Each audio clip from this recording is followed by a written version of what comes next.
and most people probably know in the past from Heritage Toronto walks, and particularly walks on Liberty Street. Now, my question is directed to all three on the panel, and it is with reference to railway heritage. And I have to commend the Globe and Mail for this wonderful article on railways in Monday's Globe. However, we are concerned not only with the preservation and rail lines across Toronto and the new railway lines, but we're also concerned with the old. And in this case, you may or may not know this is the 100th anniversary of Canadian Northern Railway up the Don Valley, and of it's passing through all those little communities such as Dunmorton Mills, where the old railway station still survives. And it's also the 150th anniversary of the Grand Trunk Railway. And question is? So my question is, will the candidates make a commitment to the preservation not only of active rail lines, but of rail heritage in general, and of everything related to them, such as signal cabins, pathways such as the Belt Line, which is wonderful, but there are many others. Okay, so Stephen Ledoux, have a go. Well, sir, you always give me these hard ones first. I'm always glad to commend them. First of all, I admire your ability to curry favor with the chairman of tonight's meeting by praising the Globe and Mail. And to answer your question, and I want to second that. To answer your question, frankly, I think it's terrific the way that Toronto already does it, because there's the rail lines that are in other cities would have been ripped up because they're going through residential areas are actually preserved. And the one that crosses by the the old Summerhill station, is one of the most most active rail lines in Canada, and everybody likes it. Every now and then there's a little rattle and roll, but you know what? People actually buy houses close to the rail lines because they're rail fans.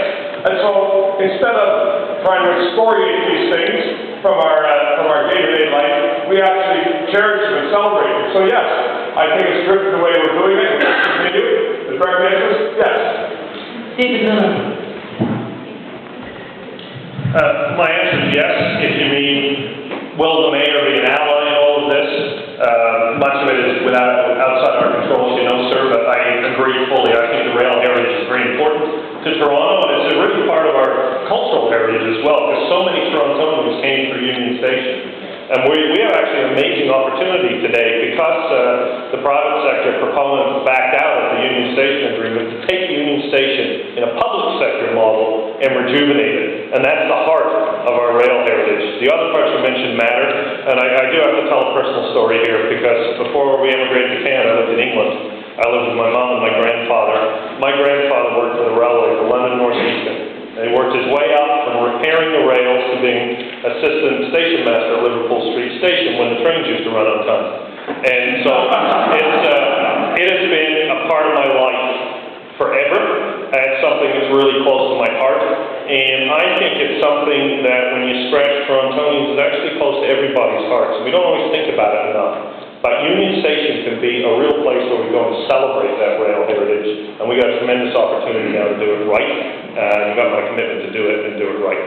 Thank you. Jane Pitfield. Yes, the Canadian Northern went through Leaside, and the old railway marshalling building, which was back behind E.S.N.A. Robinson, and the building actually has just sold to a car dealership, but I'm pleased to say that I've protected and retained the original red brick building, and I think it's going to be beautifully transformed. I also would like to see the Roundhouse become a railway museum. I'd like to see the old station at Todmorden that is just starting to fall apart. moved down by the roundhouse, I think we need to preserve it. And I also believe that the Leaside spur should not have been removed. I feel it was short-sighted to take out any track. I think we need to look at using the rail lines wherever they are for public transit and to benefit our transportation gridlock problem in the city. And so I think I'm very pleased that people like you are champions of railway heritage. Gentlemen.